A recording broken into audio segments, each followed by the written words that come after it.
प्रिय विद्यार्थियों, मैं डॉक्टर नेमीचंद कुमावत, सहायक आचार्य हिंदी साहित्य, इस राजकीय महाविद्यालय रायपुर भीलवाड़ा की कक्षा बीए पार्ट फर्स्ट में आप सभी का हार्दिक अभिनंदन और स्वागत।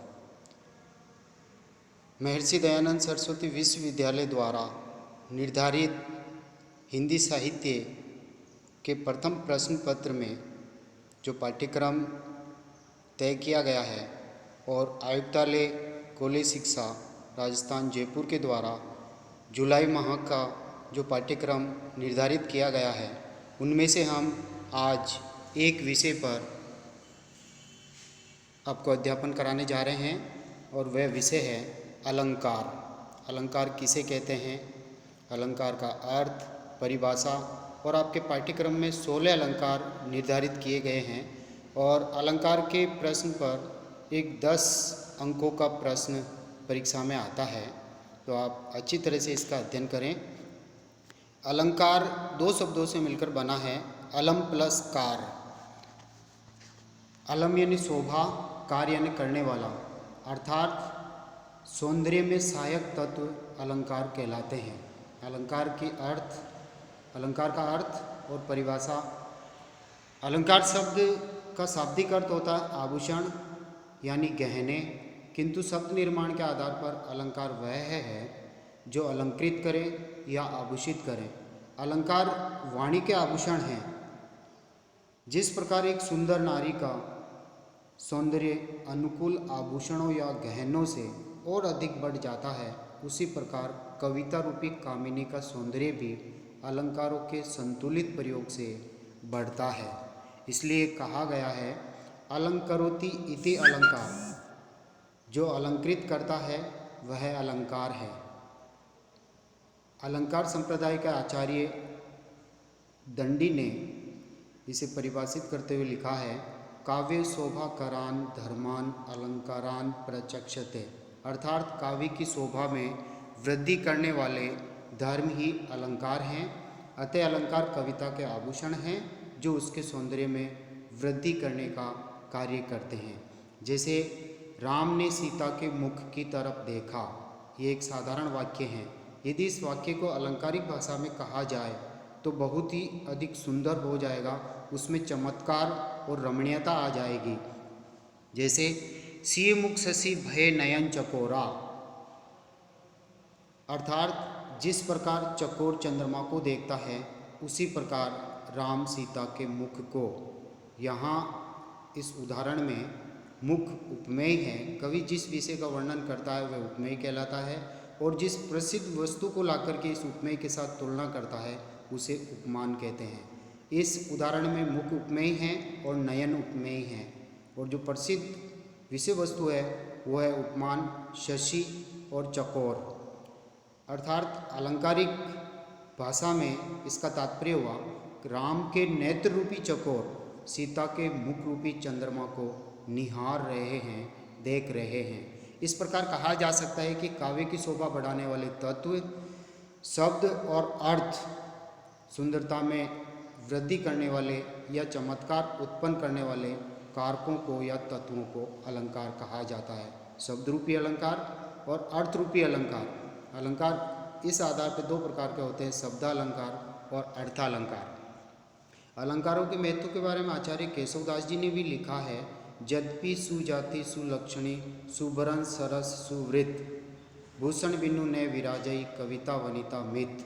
अर्थात यद्यपि उच्च कुल में सुजाति उच्च वंश में जन्म लेने वाली, सुलक्षणी सुसंस्कारवान, सुवर्ण सुंदर वर्ण गौर वर्ण वाली, सरस यानी सुंदर और मनोरम हो, सुवृत यानी हर तरफ से चारों ओर से भले ही नायिका अच्छे वंश में उत्पन्न हुई हो, सुंदर लक्षणों वाली हो, संस्कारवान हो, सुंदर हो, फिर भी भूषण बिनु ने विराजई कविता वनिता मित।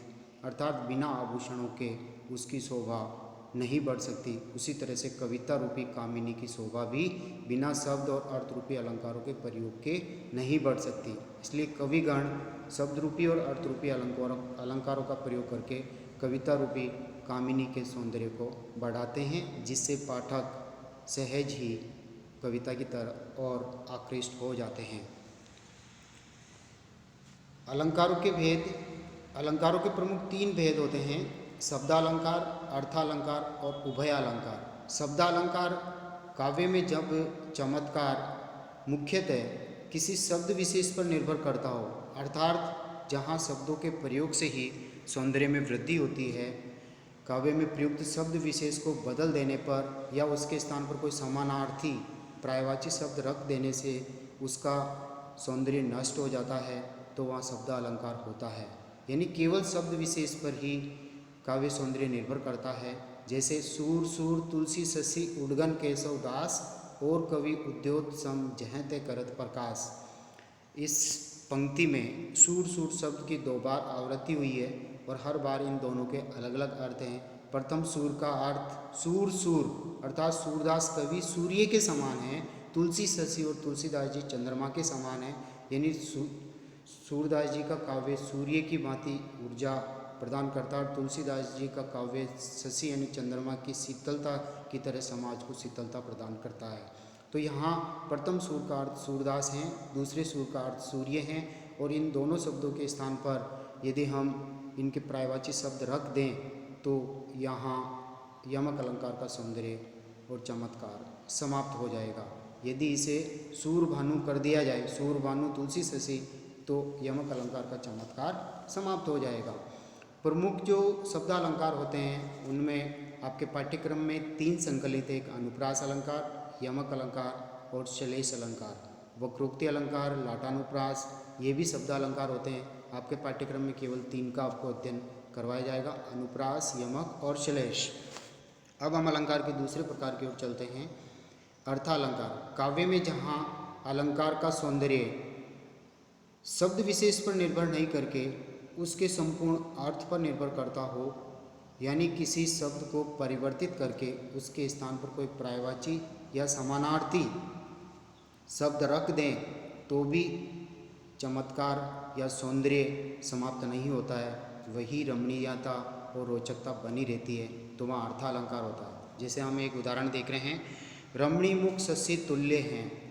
इसमें उपमा अलंकार हैं, क्योंकि रमणी यानी कामिनी स्त्री का जो मुख है, मुख यहाँ पर उपमेय है, और शशि चंद्रमा यहाँ पर उपमान है। तुल्य का मतलब समान, यानी यहाँ पर एक सुंदर स्त्री का मुख चंद्रमा के समान सुंदर बताया गया है। यहाँ रमणी और शशि के स्थान पर यदि हम कोई पर्यायवाची या कोई समानार्थी शब्द रख दें तो उपमा अलंकार का सौंदर्य बना रहेगा, उसमें कोई अंतर नहीं आएगा, क्योंकि यह अर्थालंकार है। पंक्ति के संपूर्ण अर्थ पर अर्थालंकार निर्भर करता है। प्रमुख अर्थालंकारों में उपमा, रूपक, उत्प्रेक्षा, अतिशयोक्ति, संदेह, उदाहरण, दृष्टांत आदि अलंकार आते हैं। आपके पाठ्यक्रम में 3 शब्दालंकारों को छोड़ करके शेष 13 अलंकार अर्थालंकार पाठ्यक्रम में निर्धारित किए गए हैं, जिनका हम अध्ययन करेंगे। अब आता है अलंकार का तीसरा प्रकार, उभयालंकार। जहाँ किसी काव्यांश में 2 या 2 से अधिक शब्दालंकार या अर्थालंकार प्रयुक्त होते हों, वहाँ उभयालंकार होता है। चाहे दोनों शब्दालंकार हो सकते हो या दोनों अर्थालंकार हो सकते हो या दोनों में से एक एक अलंकार, यानी कम से कम 2 अलंकार होने चाहिए, 2 से अधिक भी हो सकते हैं, तो उसे उभयालंकार कहा जाता है। मुख मयंक सम मंजू मनोहर, यहाँ 2 अलंकार हैं। मैं वर्ण की बार बार आवृत्ति हो रही है, मुख में मैं, मयंक में मैं और मंजू में मैं, मनोहर में मैं। प्रथम वर्ण की बार बार आवृत्ति होने पर अनुप्रास अलंकार होता है। दूसरा यहाँ उपमा अलंकार है, मुख मयंक, अर्थात नायिका के मुख को मयंक यानी चंद्रमा के समान, मंजू मनोहर अत्यंत सुंदर और आकृष्ट होने वाला बताया है, तो उपमा अलंकार भी है। यहाँ नीचे देखिए, इसमें यहाँ मैं वर्ण की बार बार आवृत्ति होने से अनुप्रास अलंकार तथा मुख को चंद्रमा के समान सुंदर बताने से उपमा अलंकार प्रयुक्त है। प्रमुख अर्थालंकारों का अब हम विश्लेषण करने जा रहे हैं। आपके पाठ्यक्रम में 16 अलंकार, जुलाई के पाठ्यक्रम में 16 अलंकार निर्धारित किए हुए हैं। इनमें से पहला अलंकार है अनुप्रास अलंकार। बहुत ही साधारण अलंकार है ये, और हर पद में या दोहे में किसी भी तरह के छंद में ये अलंकार मिल जाता है, क्योंकि इस अलंकार के 4 प्रकार भी होते हैं। तो देखिए, काव्य में जब एक वर्ण से आरंभ होने वाले शब्दों की क्रम से रसानुकूल आवृत्ति होती है तो वह अनुप्रास अलंकार होता है। यानी एक के बाद एक विशेष रूप से वर्ण क्रम से आते हैं तो वहाँ अनुप्रास अलंकार कहलाता है। जैसे हम नीचे उदाहरण देख रहे हैं, भगवान भक्तों की भयंकर बुरी भीति भगाइए। इस पूरी पंक्ति में प्रथम हर शब्द का प्रथम वर्ण भय से आरंभ हो रहा है। भगवान में भय, भक्तों में भय, भयंकर में भय, बुरी भीति भगाइए। तो भय वर्ण की अनेक बार आवृत्ति होने से यह अनुप्रास अलंकार का एक प्रकार होता है। वृत्त्यानुप्रास, वृत्ति यानी बार बार आवृत्ति होना, तो अनुप्रास अलंकार यहाँ है। दूसरा उदाहरण देखिए, बुरी बुरी भेदभाव भूमि से भगा दिया। यहाँ भय भय वर्ण की आवृत्ति होने से भी अनुप्रास अलंकार। कहत नटत रिजत खिलत मिलत खिलत लजियात, भरे भवन में करत है नैनन ही सो बात। बिहारी जी का एक ये दोहा है, और इसमें ये जरूरी नहीं है कि हर शब्द के प्रथम वर्ण में ही वर्ण की बार बार आवृत्ति हो। वो शब्द के बीच में से भी क्रम से हो सकती है, वो शब्द के अंतिम वर्ण से भी हो सकती है। तो यहाँ कहत में त, नटत में त, रिजत में त, खिजत में त, मिलत में त, फिर खिलत, फिर लजियात। यहाँ पर हर शब्द के अंतिम वर्ण में तय तय की आवृत्ति होने से यहाँ पर भी वृत्त्यानुप्रास अलंकार है। विरत्ति विवेक विमल विज्ञाना, यहाँ वी वर्ण की बार बार आवृत्ति हो रही है। भव्य भावों में भयानक भावना भरना नहीं, यहाँ भय वर्ण की आवृत्ति। तरणी तनुजा तट तमाल तरुवर बहुछाए, तरणी यानी सूर्य, तनुजा यानी उसकी पुत्री यानी सूर्य की पुत्री, यमुना नदी, तट यानी किनारे पे, तमाल नामक वृक्ष के श्रेष्ठ वृक्ष वहाँ छाए हुए, यहाँ ते वर्ण की आवृत्ति हो रही है। मोहिनी मूरत सांवरी सूरत नैना बने विशाल, यहाँ मैं से और बै की एक एक बार स्पष्ट आवृत्ति हो रही है। जहाँ एक ही बार वर्ण की आवृत्ति होती है तो वहाँ छेकानुप्रास अलंकार होता है। चारों चंद्र की चंचल किरणें खेल रही थी जल थल में, यहाँ च वर्ण की आवृत्ति और लय वर्ण की आवृत्ति हो रही है। छेकानुप्रास जहाँ यानी अनुप्रास अलंकार के जो 4 प्रकार हैं, छेकानुप्रास, वृत्त्यानुप्रास, श्रुत्यानुप्रास और अंत्यानुप्रास।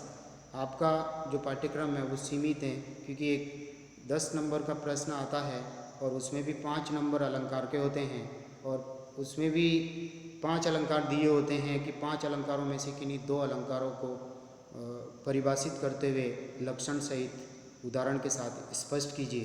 तो केवल 2 अलंकार आपको वहाँ बताने हैं, और समय को देखते हुए और शब्द सीमा को देखते हुए आपको केवल प्रकारों के नाम नोट कर देने हैं। छेकानुप्रास, वृत्त्यानुप्रास, श्रुत्यानुप्रास और अंत्यानुप्रास। लाटानुप्रास भी अनुप्रास का ही एक प्रकार है, जहाँ पर पंक्ति की पंक्ति, पद के पद, पुनः पदों की आवृत्ति होती है, वहाँ लाटानुप्रास होता है। अब हम दूसरे अलंकार की ओर बढ़ते हैं, वह है यमक अलंकार। यमक शब्द को फ्री श्रवण अर्थ जुदोसो जानी, अर्थात यमक अलंकार वहाँ होता है काव्य में जहाँ शब्द 2 या 2 से अधिक बार प्रयुक्त होता है और प्रत्येक बार उसका अर्थ भिन्न भिन्न निकलता है, तो वहाँ यमक अलंकार होता है। यानी शब्दों की आवृत्ति होती है और अर्थ अलग अलग होता है, जबकि अनुप्रास अलंकार में वर्णों की आवृत्ति हो रही थी और यहाँ शब्दों की आवृत्ति है, लेकिन शब्दों का अर्थ अलग अलग होते हैं। जैसे उदाहरण देखिए, 3 बेर खाती थी वे 3 बेर खाती है। यहाँ 3 बेर, प्रथम 3 बेर का अर्थ है समय, अवधि, 3 बार दिन में, यानी सुबह दोपहर शाम। और फिर 3 बेर खाती है, 3 बेर यानी 3 बेर नामक फल के दाने। यहाँ पर शिवाजी के प्रभुत्व से मुग़ल स्त्रियों की क्या दुर्दशा होती है, वो जंगलों में भटकती है, जहाँ महलों में रह के 3 बार भोजन करती थी, और वो अब जंगलों में भटकती हुई 3 बेर नामक फल के दाने खा करके ही अपनी उदर की भूख मिटाती है। तो यहाँ 3 बेर शब्द में यमक अलंकार हैं। कनक कनकते सो गुनी मादकता अधिकाय, या खाए बोराए जग व पाए बोराए। यहाँ कनक कनक शब्द में यमक अलंकार हैं, क्योंकि प्रथम कनक कनकते सो गुनी मादकता अधिकाय, यानी पहला कनक का अर्थ है धतूरा। इसको खाने से लोग बावले हो जाते हैं, नशा आ जाता है। और कनक, दूसरे कनक का अर्थ है सोना। व पाए बोराए, अर्थात सोने को पाने से भी लोग बावले हो जाते हैं, यानी दोनों में ही नशा है, दोनों में ही मादकता है। इसलिए कनक कनक शब्द में अर्थ भिन्नता के कारण यहाँ यमक अलंकार है। इसी तरह से सजना है मुझे सजना के लिए, इसमें सजना सजना शब्द के दो अर्थ हैं, एक सुसज्जित होना और दूसरा नायक या पति के लिए। फिर है सुनी है कि नाही ये प्रकट कहावती जू, कहूँ कल्पाय है सु कैसे कल्पाए। यहाँ कल्पाय शब्द दो बार, प्रयुक्त बार दोनों बार के अर्थ अलग है। कहूँ कल्पाए यानी किसी को कल्पाना यानी परेशान करना, और सुख कैसे कल्पाए यानी शांति या चैन से रहना या सुख प्राप्त होना। तो दोनों के भिन्न भिन्न अर्थ हैं। शुद्धि आए शुद्धि जाए, यानी प्रथम शुद्धि का अर्थ है नायक का स्मरण आना। फिर है शुद्धि जाए मतलब चेतना खो देना, शुद्ध बुद्ध खो देना। तो यहाँ पर भी यमक अलंकार है। इसी तरह फूल रहे हैं फूल कर फूल उपवन में, यहाँ फूल शब्द की 3 बार आवृत्ति हुई है। फूल रहे हैं यानी शोभा पाना, फूल कर यानी खिल कर, फूल उपवन में फूल यानी पुष्प। तो यहाँ फूल शब्द की 3 बार आवृत्ति होने से यमक अलंकार। काली घटा का घमंड घटा, यहाँ घटा घटा शब्द 2 बार है। प्रथम घटा का अर्थ है बादलों का जमघट, दूसरा घटा का अर्थ है कम होना। इसी तरह से 2-3 उदाहरण ही आपके सामने और हैं। आपको परीक्षा में केवल इनमें से जो आसान आपको लगते हैं वो केवल 2 ही उदाहरण देना पर्याप्त हैं। यमक अलंकार के 2 प्रकार भी होते हैं, सार्थक यमक और निरर्थक यमक। इसी तरह से हम आगे की ओर बढ़ते हैं। आपका दूसरा जो पहला अनुप्रास अलंकार हम समझ चुके हैं, और नंबर 2 यमक अलंकार का हम अध्ययन कर चुके हैं। तीसरा है श्लेष अलंकार। श्लेष अलंकार, श्लेष शब्द का शाब्दिक अर्थ होता है चिपकना, यानी श्लेष अलंकृति अर्थ बहु एक शब्द में हो। श्लेष अलंकार वहाँ होता है जहाँ एक ही शब्द के अनेक अर्थ निकलते हो, यानी काव्य में शब्द एक ही बार प्रयुक्त होता है, जबकि यमक अलंकार में 2 बार प्रयुक्त होता है और दोनों बार अर्थ अलग अलग होते हैं। श्लेष अलंकार में शब्द एक ही बार प्रयुक्त होता है और उस शब्द के प्रसंग और संदर्भ के अनुसार अलग अलग अनेक अर्थ निकलते हैं, तो वहाँ श्लेष अलंकार होता है। जैसे आपके सामने एक उदाहरण है, चरण धरत शंका करत नींद ने भावत शोर, सुब्रन को ढूंढत फिरत कवि कामी अनुचोर। यहाँ जो सुबरन शब्द है उनके 3 अर्थ निकले हैं। एक कवि के संदर्भ में, क्योंकि वो चरणों की रचना करता है, धरत चरण धरत यानी चरणों की रचना करना, शंका करत यानी वो शंका करता है, नींद ने भावत शोर, जब तक कविता पूरी नहीं होती है, जब तक कवि को शंका होती है और नींद भी नहीं आती है। तो सुबरन का अर्थ कवि के संदर्भ में हो गया सुंदर सुंदर वर्णों की खोज करना। दूसरा कामी पुरुष के लिए है, वो सुंदर स्त्री की खोज में रहता है, उसकी काम वासना की जब तक तृप्ति नहीं होती है तो चरण धरत वो भी आगे बढ़ता रहता है, शंका करता रहता है कि किस स्त्री की तरफ मैं बढ़ूं, और तब तक उसकी तृप्ति नहीं होती जब तक उसको नींद भी नहीं आती है। और चोर के संदर्भ में भी सुब्रन शब्द के 3 अर्थ है, क्योंकि वो भी चरण धरत किसी घर की ओर ताला तोड़ने के लिए आगे बढ़ता है। चरण धरत शंका करत, वो भी शंका करता है कि कहीं पकड़ा न जाऊँ, कहीं मारा न जाऊँ। नींद ने भावत शोर, और उसको भी पूरी तरह से नींद नहीं आती है जब तक सोना नहीं मिल जाता। तो सुब्रन शब्द के 3 अर्थ हो गए, कवि के संदर्भ में सुंदर वर्ण, कामी पुरुष के लिए सुंदर स्त्री, सुंदर रंग वाली स्त्री, और चोर के लिए हो गया सोना। दूसरा एक उदाहरण देखिए, रहीमन पानी राखिए बिन पानी सब सून, पानी गए ने उभरे मोती मानुस चून।